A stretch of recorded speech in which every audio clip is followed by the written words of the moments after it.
तो अब हम देखते हैं कि शेडो आर्कियस ने एश के दोनों पोकेमोन को नीचे जमीन पर जख्मी करके गिरा दिया होता है। एश के चारिज़ार्ड को भी और एश के ल्यूक निंजा को भी और एश के ज़ारुडे को तो पहले ही बहुत ज्यादा पावरफुल अटैक मार के बहुत ज्यादा दूर फेंक देता है। अब शेडो आर्कियस कहता है अब तुम्हारा बचना नामुमकिन है एश केचम। तो ये सुनकर एश कहता है रुक जाओ, तुम्हें पता भी है यहाँ पर क्या हो रहा है, तुम हमसे बेमतलब में लड़ रहे हो, हम तो बस तुम्हारी मदद चाहते हैं। इस पूरी दुनिया पर एक खतरा आ चुका है, म्यूज़ार्ड पूरी दुनिया में तबाही मचा रहा है, हमारी मदद करो। लेकिन तुम दोनों में से कोई भी हमारी मदद नहीं कर रहा, न आर्कियस और ना ही तुम। ये सुनकर शेडो आर्कियस थोड़ा सा हैरान होता है और पूछता है आखिर बात क्या है, मुझे पूरी बात बताओ। और फिर एश अपने दोनों पोकेमोन को वापस बुला लेता है। एश का ज़ारुडे भी धीरे धीरे यहाँ पर आ जाता है, लेकिन वो काफी ज्यादा जख्मी होता है। अब एश बैटल नहीं करता बल्कि शेडो आर्कियस को पूरी बात बताने लगता है और उसको सब कुछ बता देता है कि कैसे दो यामी हैं और उन्होंने एक काफी ज्यादा स्ट्रॉन्ग पोकेमोन बनाया है, वो भी म्यूटू और ज़ाइगार्ड के डीएनए का यूज करके, और उसी को रोकने के लिए हमें तुम्हारी जरूरत है। तो ये सुनकर शेडो आर्कियस कहता है ये मामला मुझे काफी ज्यादा सीरियस लग रहा है, मुझे लगता है इसमें मुझे तुम्हारी मदद करनी चाहिए, नहीं तो पूरी दुनिया खतरे में आ सकती है। इतने में ही आर्कियस भी उठ जाता है और आर्कियस को ये बात बिल्कुल भी पसंद नहीं आती कि शेडो आर्कियस इन इंसानों की मदद करने के लिए मान गया है। आर्कियस शेडो आर्कियस को रोकने की भी कोशिश करता है, लेकिन शेडो आर्कियस कहता है चुप हो जाओ आर्कियस। तो एकदम आर्कियस को काफी ज्यादा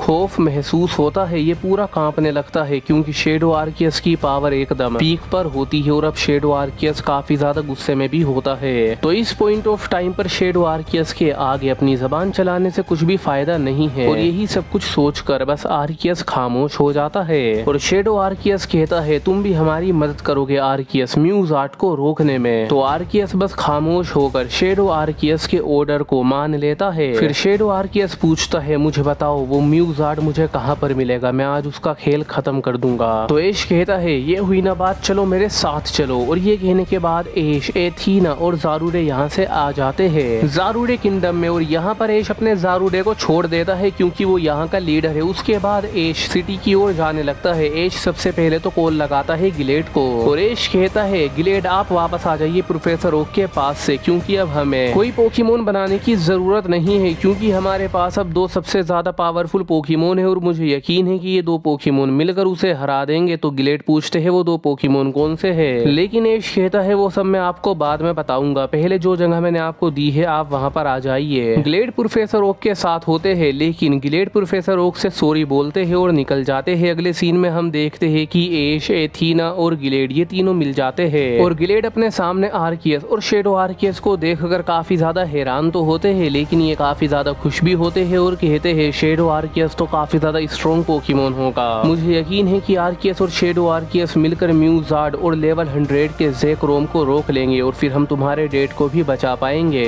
तो एश कहता है हाँ गिलेड आपने बिल्कुल सही कहा और फिर हम हमारी दुनिया में भी वापस जा पाएंगे। तो ये सुनकर एथीना कहती है तुम्हारी दुनिया मतलब क्या है तुम्हारा। तो एश कहता है तुम फिक्र मत करो, तुम्हें पता लग जाएगा जब हम ये बैटल ये जंग जीत जाएंगे। और फिर अगले सीन में हम देखते हैं हमारे हीरो उसी जगह पर आ जाते हैं जहाँ पर दोनों यामी और एडम अपने अपने पोकेमोन के साथ तबाही मचा रहे होते हैं। ये सिनो रीजन होता है और सिनो रीजन पर दोनों यामी ने मिलकर अपने पोकेमोन के साथ पूरा कंट्रोल कर लिया होता है। सिनो रीजन पर ये राज कर रहे होते हैं, लेकिन जब इनका सामना विलन टीम का सामना हीरो टीम से हो जाता है तो दोनों तरफ माहौल काफी ज्यादा गर्म हो जाता है। एडम भी अपने ज़ेक्रोम को निकालते हैं जो कि लेवल 100 का होता है। दोनों यामी भी अपने म्यूज़ार्ड को तैयार कर लेते हैं बैटल के लिए, लेकिन तभी आर्कियस और शेडो आर्कियस आगे आ जाते हैं और फिर एश भी अपने लेवल 100 के चारिज़ार्ड को बाहर निकाल लेता है बैटल करने के लिए। और एश कहता है गिलेड आपको बैटल करने की जरूरत नहीं है, इन दोनों के लिए हम ही काफी है। और ये कहने के बाद एश अपने चारिज़ार्ड को हाइपर बीम करने के लिए कह देता है। तो चारिज़ार्ड हाइपर बीम करता है, लेकिन उधर से एडम अपने ज़ेक्रोम को एयरस्ट्रीम करने के लिए कहते हैं तो एकदम ज़ेक्रोम भी एयरस्ट्रीम करने लगता है। दोनों पोकेमोन के अटैक टकरा जाते हैं, चारिज़ार्ड और ज़ेक्रोम में बैटल होने लगती है। आर्कियस और शेडो आर्कियस मिलकर म्यूज़ार्ड से बैटल कर रहे होते हैं। म्यूज़ार्ड अपनी लाइट कैनन का यूज कर देता है, लेकिन इस लाइट कैनन को शेडो आर्कियस अपनी हाइपर बीम से ब्लॉक कर देता है और फिर शेडो आर्कियस अपने फ्लेम चार्ज का यूज करता है, लेकिन तभी म्यूज़ार्ड अपने गीगा इम्पैक्ट का यूज करता है। दोनों पोकेमोन टकरा जाते हैं, दोनों पोकेमोन को अच्छा खासा डैमेज मिलता है। दोनों पोकेमोन जैसे ही पीछे होते हैं तो दूसरी तरफ से नॉर्मल आर्कियस अपनी एयर स्ट्रीम करके म्यूज़ार्ड को डैमेज करता है, लेकिन म्यूज़ार्ड को इतना ज्यादा गुस्सा आ जाता है कि म्यूज़ार्ड अपने शेडो पंच का यूज करके आर्कियस को चोट पहुंचा देता है। लेकिन तभी फिर शेडो आर्कियस ये देखकर गुस्से में आ जाता है और शेडो आर्कियस मेगा इवॉल्व हो जाता है और अपने कॉस्मिक पंच का यूज करके म्यूज़ार्ड को नीचे जमीन पर पटक देता है। म्यूज़ार्ड की हालत खराब हो जाती है। इस बैटल को देखकर ऐश और बाकी सब खुश हो जाते हैं और कहते हैं लगे रहो शेडो आर्कियस। और तभी ऐश अपने चारिज़ार्ड को कहता है तुम फ्लेयर ब्लिट्स का यूज करो, तो एकदम चारिज़ार्ड फ्लेयर ब्लिट्स का यूज कर देता है और चारिज़ार्ड की फ्लेयर ब्लिट्स को देखकर एडम कहते हैं जल्दी से ज़ेक्रोम तुम अपनी पूरी ताकत लगाकर अपनी ब्लेजमेंट फ्लेयर का यूज करो। तो एकदम ज़ेक्रोम अपनी ब्लेजमेंट फ्लेयर का यूज करता है। दोनों अटैक टकरा जाते हैं जिससे बहुत ज्यादा बड़ा एक्सप्लोजन हो जाता है। एक्सप्लोजन से दोनों पोकेमोन को काफी ज्यादा डैमेज मिल जाता है। लेकिन तभी ग्लेड कहते हैं एथीना मुझे एडम को आजाद करना होगा, जो उनकी गर्दन पर डिवाइस है उसे मुझे तोड़ना होगा, तभी वो आजाद हो पाएंगे। ये कहने के बाद ग्लेड अपने डार्कराय को बाहर निकाल लेते हैं और क्योंकि ये एक शेडो पोकेमोन है तो ये जमीन के अंदर चला जाता है और ग्लेड इसको ऑर्डर देते हैं, कमांड देते हैं कि जाकर छुपके से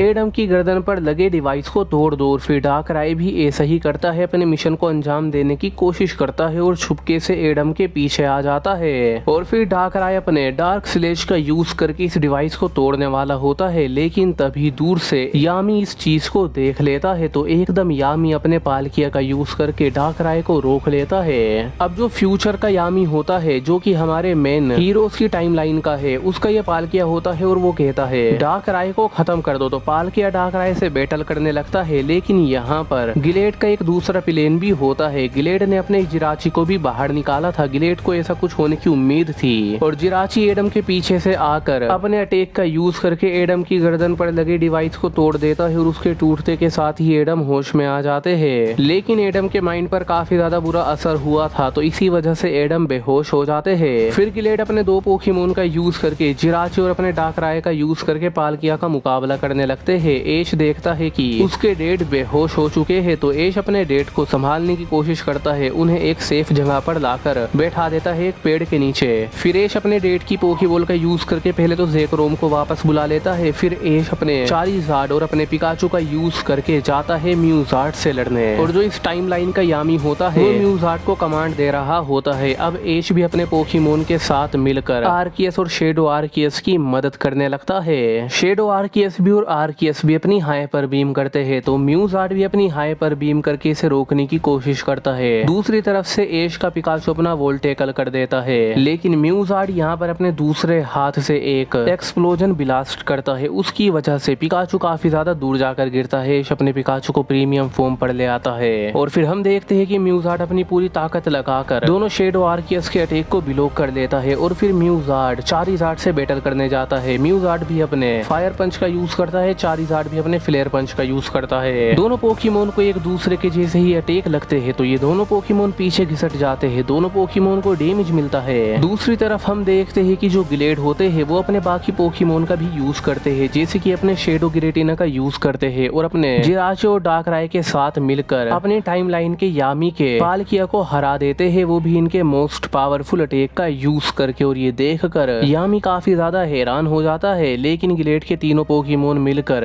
यामी को घेर लेते हैं और पकड़ लेते हैं। फिर ग्लेड यामी को 3-4 पंच लगाते हैं और कहते हैं मुझे अभी के अभी बताओ कि हम अपनी अर्थ पर वापस कैसे जाएंगे, अपनी टाइमलाइन में वापस कैसे जाएंगे। यामी कहता है मुझे इसके बारे में ज्यादा कुछ नहीं पता क्योंकि तुम्हारे ही स्टूडेंट और तुम्हारे ही टीम के मेंबर ने अपने पिकाचू के साथ सी मूव करा हमारी बैटल के बीच में, जिसकी वजह से टाइम में बहुत ज्यादा गड़बड़ हो गई और हम टाइम में पीछे आ गए। मुझे लगता है अगर दोबारा से वैसा कुछ इवेंट हो जाए तो हम अपनी टाइमलाइन में वापस जा सकते हैं। ये सुनकर ग्लेड सबसे पहले एक एनर्जी से काफी ज्यादा मजबूत रस्सी बनाते हैं, रोप बना लेते हैं शेडो गिरेटिना की पावर का यूज करके और यामी को बांध देते हैं और अपने साथ रखते हैं। और फिर सबसे पहले ऐश के पास आते हैं। ऐश को कहते हैं हमें दोबारा से 2 स्ट्रॉन्ग पोकेमोन के अटैक के बीच में पिकाचू का जी मूव करवाना होगा, तभी हम अपनी अर्थ पर वापस अपनी टाइमलाइन में वापस जा सकेंगे। ऐश इस बात को समझ जाता है। ऐश कहता है लेकिन उसके लिए हमें सबसे पहले म्यूज़ार्ड को हराना होगा। और फिर ऐश अपने सभी पोकेमोन से अटैक करने के लिए कहता है।